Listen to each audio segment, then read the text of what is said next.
Welcome to the Expository Songs Podcast. I'm Daniel Mount. We're joined today by Darby Hughes, sharing the story behind his song, Go Into the World. Welcome. Thanks for having me and for inviting me on. Glad to do it. And listeners, if you haven't heard this song yet, I'd encourage you to pause the podcast and listen to it. It's also linked in the show notes, and then come back for the conversation. So I'd love to start with a three-part question. I'd love to hear your testimony of how you came to saving faith, and then about your background as a musician and as a songwriter. Yeah, so I grew up, you've probably heard of Grace Community Church, John MacArthur's church, if you're the Expository Songs podcast. So that was my home church. My parents started attending there before I was born. So you grew up in California then? I did, yep, in LA. Okay.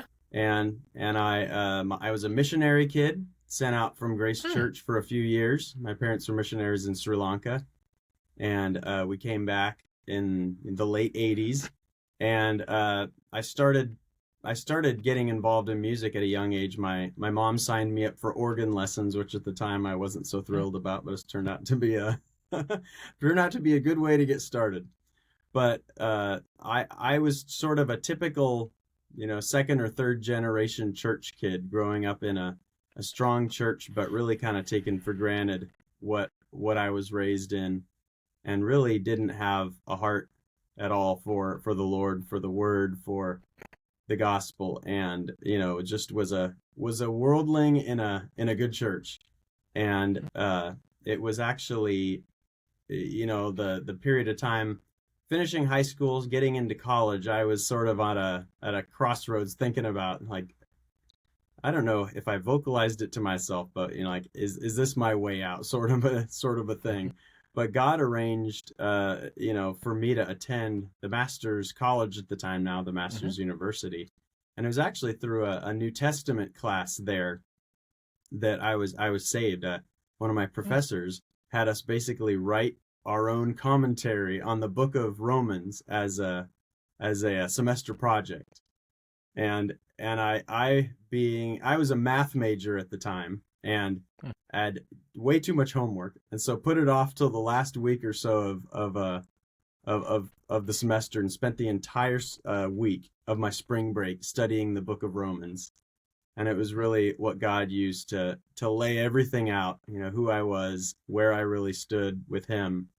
And it was really that time that he used to change my heart. And I got into music, as a child, just kind of doing what kids do. And as I got into high school, was interested in getting into a band and, trying to get big and that whole thing. My first band was a ska band. I don't know if you lived through that ska phase.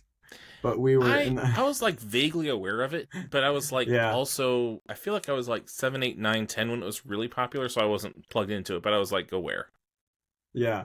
And I was like right there in, near Orange County where the Supertones, like all that was going on. So we were having fun doing all that stuff. And at the same time, I was serving in music ministry in my church. There's sort of I don't know if you've ever been out there at Grace Community, but there's just groups, smaller group, like almost smaller churches within the church all over. And that's the way they sort of divide this giant thing down into, manageable congregations. And I was participated in first in just playing, and then in leading in these smaller groups there at the church. And just sort of, that's just sort of developed into what I love to do. That's what I always loved to do, serving the church. And I finished college, and I earned a math degree. And it was one of those things where as soon as I finished college, like, I don't want to do math ever again. I don't think I can. This is not what I want to spend the rest of my life doing. And so I just started considering what I did want to do and what I love to do. And by God's grace, he kind of led me down this path. I attended Southwestern Baptist Theological Seminary out in Fort Worth, and I did a master's in church music out there, and then had anticipated leaving there and going back to California, because that's all I'd ever known. But our pastor of Faith Community Church, Shane Kohler, my pastor now, found me and tracked me down and called me and asked me if I wanted to move to Georgia, and we that kind of got the ball rolling, and we came out, my wife and I, and visited, and just loved the church and the people out here and the area, and it's just kind of all snowballed very quickly, and we've been out here serving at Faith Community Church for 14 years now. Wow. And I've been serving full time, yeah, for 14 years here. And and I started writing songs probably when I was a teenager, 15, I would say I started writing songs. And through that whole band phase, and then I started just writing as I was saved and became a little more, thoughtful in my faith. I started writing Christian songs, but I still didn't really want to do music ministry. That was not something I was interested in. But as my heart changed, and I really stopped writing songs for a long time, and I went out to the Shepherds Conference one year and was just sort of inspired. Like, if I'm going to pick this back up, if I'm going to get back into songwriting, my whole life is about serving the church now. I want to make sure that what I do is part of that, is useful, is beneficial to the church, and is not just a thing for me to express myself and my own faith, my own walk. So that's what I've been sort of trying to do these last 4 or 5 years as I've started releasing songs again. Neat. So your church is, I was just looking up because I'd heard of Woodstock because there's a festival, Woodstock Festival, and I'd heard the name Woodstock, but I wasn't familiar exactly with where it was. So it looks like it's in the greater Atlanta area. Yeah, we're about a little under an hour northwest of Atlanta. So, Okay. but yeah, that's still part of Atlanta. It's pretty huge. And just zooming on a Google Maps, it looked like it was almost continuous city from Atlanta out there. It is. Yeah, you can drive. I mean, it's probably a 2.5 hour drive from one end of the metro area to the other. Yes, you asked. I have actually not been to any state on the West Coast. I flew out to Idaho to speak at a conference once, but that's the farthest west I've been. But I have been to Atlanta before, Yeah. just once. But the scale was impressive. It was impressively large. It is large and spread out. Definitely. And also, I have to say, coming to saving faith through writing a commentary on a book of the Bible, a commentary on Romans, is the first time I've ever heard that one. That's the first time I've heard that testimony. That's pretty cool. What was really cool is I went back to that professor, and I told him, that was a really significant thing that you had assigned that, and I wanted you just to know that I was saved through that assignment you gave us. And he said, yeah, that's why I do that. He was just Okay. aware of, yeah, he was just aware of how many church kids, come into a Christian school, and just haven't really taken a sincere look at their own hearts, and haven't had the word kind of do its work in a concentrated, sincere way. So it had its effect on me. Yeah. I actually, my day job is I build websites for a Christian college. And as part of working for that college, I see on a regular basis is definitely the case. Many of the children, most of the kids who come there are from Christian families, and some have definitely come to deep conviction of saving faith themselves, but plenty are still thinking it through, working it through, not even sure where they are yet. So I'm definitely familiar with how that is a thing. Yep, for sure. So moving on to your music, I've been listening to your music, I think, for about 3 years, because when I first started listening, I was looking for... It was the period when the Gentle and Lowly book was out, fairly new, and I was looking for all the songs I could find from that passage, and came across your Heart of Christ song. So I think it was about 3 years ago. What's funny is I actually wrote that song after reading that book. I was wondering, there were a couple themes in there that reflected like the wording of the book. I thought you might have. And then about a year ago, so I'm listening to music for a few years. So about a year ago, I launched this podcast. Kind of wanted to do two things with it. One is get listeners thinking about the use of scripture in song, and just the connection between the two. The other was to highlight writers who were writing really high quality songs, but weren't on the Sing Conference stage or some of the other big stages where you see thousands of people listening. And so from day one on this podcast, you were one of that initial list of a dozen or so artists I hoped to bring on at some point. I just, the first few months, I wasn't quite sure which song to feature. I really like the song The Heart of Christ. I love the song City of the King. Um, we did an episode on James, the best songs from James, a few months ago. And I mentioned Living Faith comes up in a couple chapters there as one of there aren't that many great congregational songs from James. So there's a real weakness of congregational. So I love that song too. And maybe one of these days we'll do deep dives into some of those songs too. But once you released Go Into the World a few months ago, my immediate reaction was, yeah, this is the song I want to feature. And I had a delay of a few months before I reached out because I was busy finishing up a research project on the scripture use in Fanny Crosby's hymns. But caught up with that, and then back to this song. This is just a really good Great Commission song. And it's one of those that seems to really be resonating with people beyond your church, and you keep sharing different little social media snippets of here's another church that's using it. So it's cool to see that it really starting to resonate with other people besides. And both for the song itself and for seeing that it's already starting to have an impact, I'm excited to talk about it today. So what sparked the idea for the song? The last year we had a kids camp at our church, Mm-hmm. and our theme was the Great Commission for the camp. And I've been writing songs for our children's ministry over the years. This is probably the fourth or fifth song I've written for our children's ministry. And our children's ministry pastor, family ministry pastor, Brian Irby, he asked me if I could do a song this year, or this would be last year. And he actually had a song. He releases very expository based songs. He releases songs under the name Our Pilgrim Songs. And Okay. he actually has a song called Go Into the World, and he played it for me. And some of the ideas from the song that originated with that song, that kids song he wrote. And I took that sort of idea, and I knew we wanted to do something way more epic and dramatic and kind of have a lot more fun with it. So I kind of started with his idea and just kind of jumped off from there. That was how it got going. So you wrote it for a children's camp.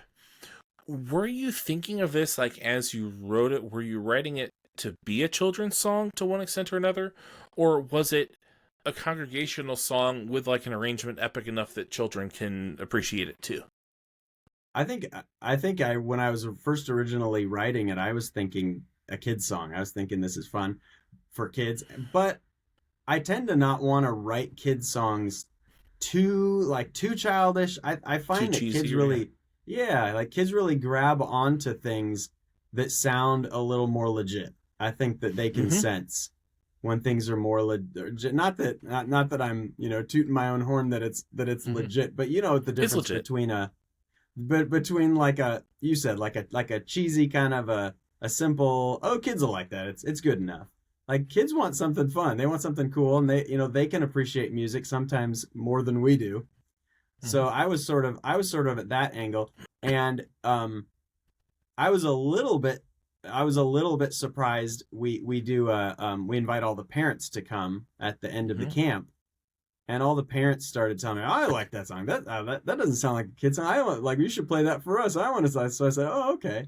And I actually went back and edited a few lines of the song because I felt like if it was gonna have a life beyond the camp as more of a congregational song, then I wanted it to have a little more substance to it. So I edited the lyrics a bit and added a little more of the sort of a script biblical allusions in there, and some of the visuals, and then I kind of thought, okay, yeah, this could be an anybody song, and that's sort of how it went.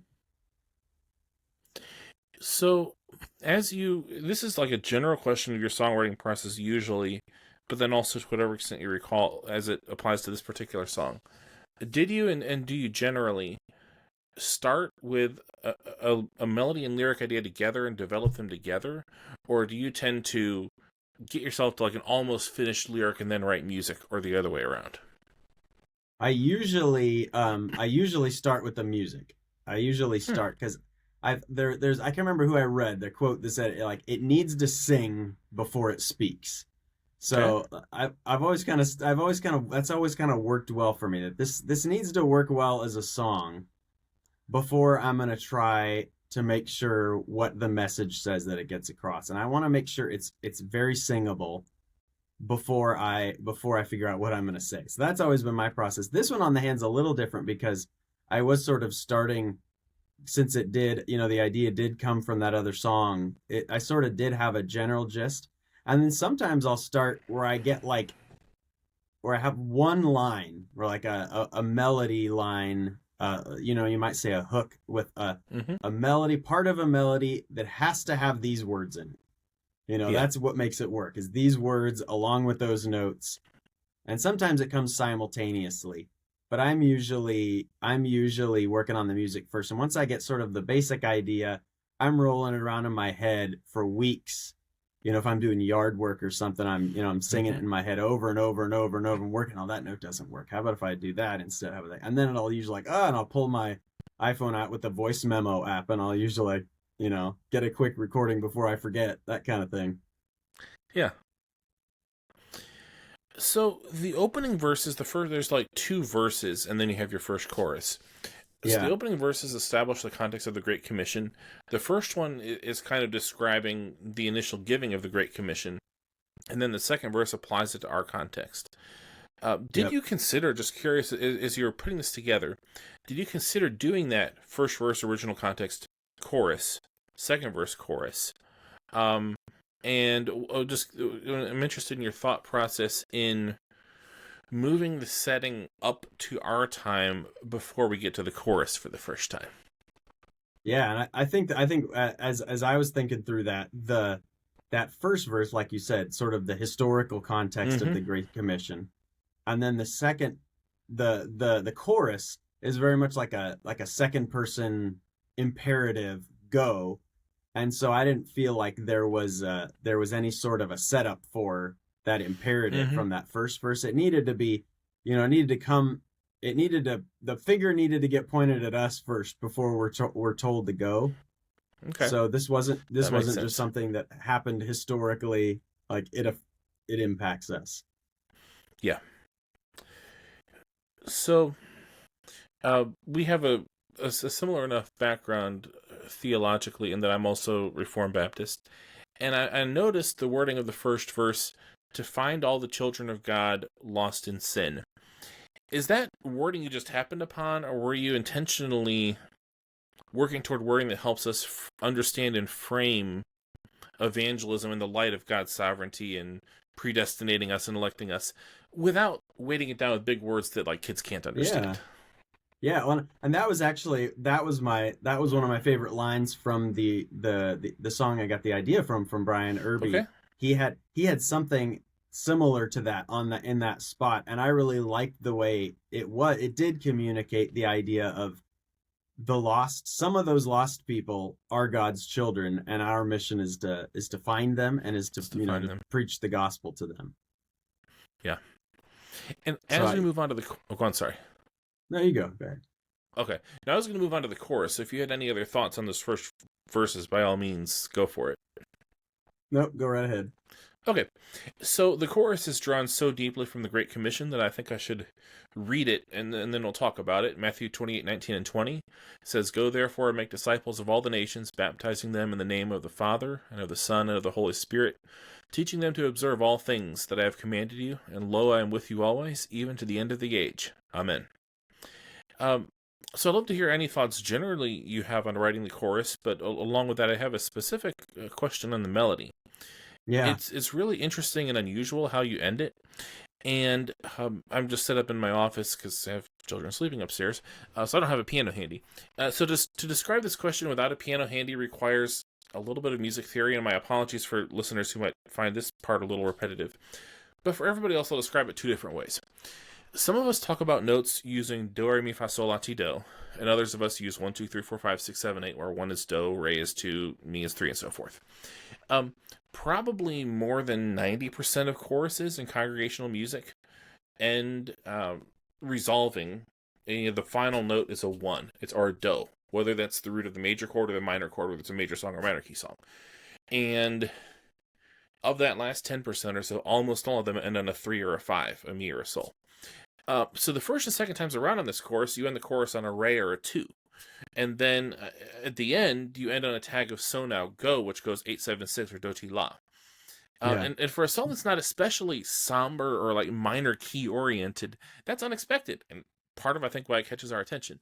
Do you recall how you ended up ending it on a 2 and then on a 6? Yeah, I think about the chorus that you will be with me when we go. I can't remember the words of my own song, but yeah, so that's to be the 2 note of the scale. And typically, like, I would do like they call that a half cadence when you're on the, when you finish on the 5. And I have the first half of the chorus and the second half of the chorus both ending on a half cadence, which is weird. Yeah. And I don't know particularly why I did it that way. I like how it goes, he'll be with you when you go, and then the cello picks up, do-do-do, kind of, the cello picks up where the voice left off and resolves it for you. But I don't know. I don't have any deep, profound, like it's supposed to, represent the unfinished work of the Great Commission. No, it's just unusual, like that I typically wouldn't end like halfway through a course and end the same way. So I don't know how that came about, other than just it felt right. But then the ending going down to, like, if you think about how the cello, that little cello, do do do do do do do, at the ends of the choruses, he'll be with you when you go, do do do, and that's kind of what I sang at the end. So now go. Yeah, was the same little notes of that little cello figure. But I also think I like the ending. It just feels a little more epic, and the kids really love it. That it's it's kind of has that punchy sound. The other thing is my daughter plays piano, and she was really into the Pirates of the Caribbean soundtrack when I was writing this, and the song's just playing in our house, hours and hours and hours as she's learning this. And it's sort of getting into my head. And if you listen to that, like da da dun dun da da dun dun da da dun dun da da da dun, that's sort of what I was going for. So, sort of the Pirates of the Caribbean thing, and that's how that little ending figure worked out the way it did. Cool. Yeah, it catches the attention. And I think it helps the song stand out too, to have something unexpected and different. So the second set of verses 3 and 4. Matthew 7:13 says, "Enter by the narrow gate, for wide is the gate and broad is the way that lead to destruction, and there are many who go in by it." And I've heard some other Great Commission songs here and there, but I can't at the moment think of any that start with the Great Commission and go from the Great Commission to the narrow gate. And I could speculate, but rather than speculating, I'll just ask, what was your thought process in you're starting building up to the Great Commission, first couple verses, chorus, and now we're coming to the narrow gate passage? I think those 2 second verses, the point I'm trying to make is that believers should have a heart for the lost. That the Great Commission isn't just a commandment, and it's often the thing that I lack, and I know it's probably not just me, is a concern for the lost, like Christ had. And so I wanted to, especially, for kids who may not even understand anything about, the work of the Great Commission, to understand that's a big part of it, that if we don't have, we're not operating in the way that Christ wanted us to. So I wanted to use sort of those 2, if you want to say verse 2a and 2b, both draw out pictures. I wanted them to be pictures as well. And I can't remember, one of the Puritans, they always would constantly draw their own illustrations from scripture. Like, they always said that the Hmm. scripture has its own best illustrations. And I started thinking, what are some visuals, some things that are easy for even a kid to understand and to see, and to use those word pictures that scripture gives us to build that heart for the lost. And then as we're talking about visuals, there's the second visual, and we can call it 2B, if that's the terminology you're using. I'll just go with that. So 2B is from John 4:35, which is, "Behold, I say to you, lift up your eyes and look at the fields, for they are already white for harvest." And it's really an interesting juxtaposition, because you have these images of the broad road that leads to destruction up against images of a field that's white for harvest. And you're right, despite how different these images feel, and they almost feel like they're in contrast with each other, we are talking about the same thing in the same setting. Were you kind of trying to pull out a little bit of contrast here? In, on the one hand, the broad road to destruction; on the other hand, a field white to harvest is broad numbers of people Yeah. ready to be saved. Yeah. I don't know so much a contrast as I was just um looking for two different ways of portraying this, the state of the lost and the need of the lost. Mm-hmm. Okay. And as I mentioned in passing at the beginning, it really seems like this song has been catching on the last few months, because I keep seeing on your social media another context or another church that's been using it, and I don't recall seeing that to the same extent for another song. Is this song Yeah. possibly already your most widely sung song outside of your immediate church context? It's possible. Yeah. It's a little hard to know, when you're just kind of throwing music out there. I'm not sure who's Mm-hmm. using it.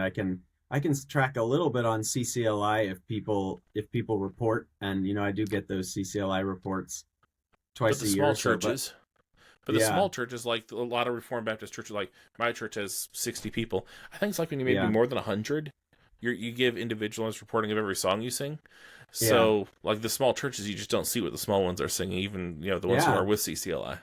We don't know. Yeah, so I don't know, but from the feedback I'm receiving, it seems like it to me. Cool. Yeah. Uh, so I had a couple general questions at the end, but before I go into that, was there anything else that is on your mind that might be worth mentioning about the song, that might just be something I didn't think of asking about? Oh, this is one of the cool things is I have a couple guys who serve on my music team at church who were on a missions trip. I think even while I was writing this or while we were doing our Hmm. camp, and we have some missionaries we support in the Cotahuasi Canyon in Peru, and Okay. it's like a 14-hour, once you get into Peru, it's like a 14-hour drive up these mountains, and you got to stop periodically to get your Hmm. you know your lungs and your brain to adjust. And that was where that and then they go down in the valley. Once they get up to the top, there's this Hmm. canyon up on the top of the mountains, and that's sort of the inspiration for that. The third line, go over the mountains down in the valleys, was a couple of the guys I served with were actually doing that as we were working on the song. That's really cool. I've seen videos. It's the Andes Mountains there, right? I I believe think. so, but don't quote me. Yeah. Don't quote me on it either. But I've definitely seen videos along that coast of South America and the countries that border that. The roads up into the Andes, it can take forever to get up the Yeah, winding road up one and down the yeah, and other it side was and that kind of thing. it was it Yeah. was scary. They made a video for the church, and it's literally a sheer cliff, you know, Hmm. 20 feet sheer cliff for hours and hours and hours, winding up the mountain. So it was quite an ordeal getting up there. And not all of those roads have guardrails like we're used to either. Well, none of them do. No. Yep. So a couple general question or two. For some of this podcast listeners, it might be their first introduction to their music. If they like what they hear in this song, what are a few other songs they might like to listen to, and both like some of your favorites, but also from the perspective of I know we have some people involved in church music who listen to this. So, like in your context and others, what are some of the ones you've done that are working the best as congregational songs specifically? I would say the ones that are working the best as congregational songs, I made a little list here, would be Who Can Stand. That's from an earlier Mm-hmm. album, We Sing Aloud. And then the other one from that album is When He Comes Again. Those Mm-hmm. two have worked really well. And then the one you already mentioned, A Living Faith, we sing Yeah. that pretty regularly, and that works well. And then The Heart of Christ, Mm-hmm. and then recently the Purify My Heart is another one that's been working really well, and people really enjoy singing. So those five, Cool. we sing a number of other ones, but I would say those would be the top five. I think my favorites. I released a. It was funny. I released a little EP of songs that are really not congregational songs called Mm-hmm. "My Soul Sings Out," Yeah. and that one that's really fun. I really had fun on that EP. It's definitely more along the lines of stuff I just had in my mind that I wanted to do, but if that's more like if I just did what I love, the sound I love, that's what I'd probably do. But my mission is more church music now. And then something that really jumped out as I looked through liner notes on Bandcamp uh, is that there are there are some really simple like one instrument and voice recordings that you can find of people doing on YouTube or even on streaming services that are like simple, like lower quality production as far as engineering and mixing and that kind of thing. It's striking to me that for a production of the quality you're recording almost everything yourself at your home. How did you get into home recording? Is that something you've been into for a while? And just to listen to your music, I wouldn't have guessed that you did almost everything yourself. That's cool. Um, so I started recording my own music pretty much just because I had no money, and Mm-hmm. I was the only way it was getting recorded at all when I was probably 20 or so, Okay. and I really enjoyed it, and I really enjoy the craft, sort of the craft of recording music, and I'm constantly trying to learn, and I'm sort of built myself a little home studio, and there's lots Mm-hmm. of good YouTube videos on how to how to do this, how to make that sound better, how to do this, and so everything I release, I feel like I try to bump it up a little bit and learn something new or apply something new. But I've probably, I've been recording music for 15 years or something like that. Yeah, that makes more sense because your first few recordings don't sound like somebody who's just starting to figure it out. So, Yeah. your first few congregational recordings that are out there on Yeah. Bandcamp and Yeah. streaming.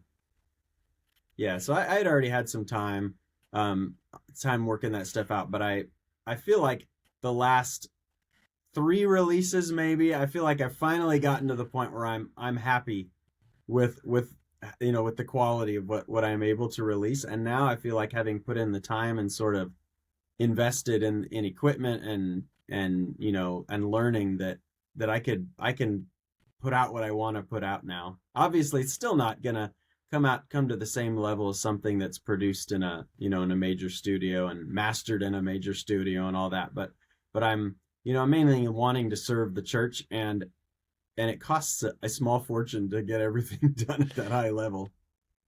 It does. Like it's amazing, but it's still possible in an era of much less revenue than years ago. It's still easy to spend $20,000 on a recording in Nashville, and it's not hard to spend 30, 40, 50 if you're doing full orchestrations and stuff. It's Yeah, crazy how much it's easy at the drop of a hat to spend on a recording still when yeah, almost no recording makes that back through streaming yeah, royalties alone. So, yeah. yeah.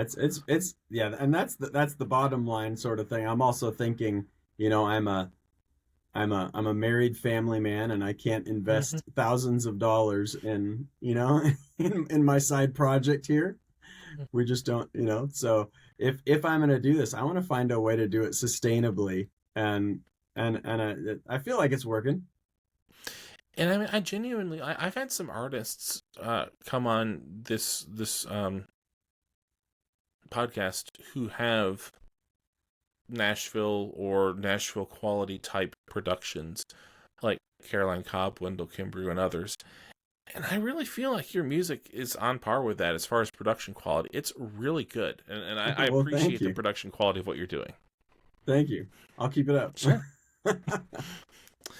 So as we wrap up, how can people keep up with you online? I have a website. It's just darbyhughesmusic.com. I have sheet music I post up there for just about all the songs. I'm continuing to add more. I usually have chord sheets, lead sheets. Sometimes I'll add choir sheets if it's appropriate, or those sorts. Any score I have, I'll stick up there for the songs. And then all the music's available on Spotify and, iTunes and Bandcamp page, any of those. So those would be the places to listen. I have a YouTube page also, so you can find me on there. And is there any social media where you're particularly active on and you'd encourage people to follow you for updates? I post on Facebook and Instagram pretty regularly. You can just look up Darby Hughes Music or Darby Hughes. You'll find me. Yep, I will plan on linking all those in the show notes. I just tend to ask both for the benefit of those who are driving in a car, listening on audio, that kind of thing, but also so that I know the right things to link in the show notes. Thank you so much for coming on and sharing some background on this song. I really enjoyed this song, and I really enjoyed the conversation too. Thank you. I enjoyed it as well. Thank you. And to the listener, if you enjoyed this episode, please share it with a friend and subscribe to catch future episodes. You can also find past episodes in the free 70,000 entry Expository Songs searchable database at expositorysongs.com. Thank you for listening.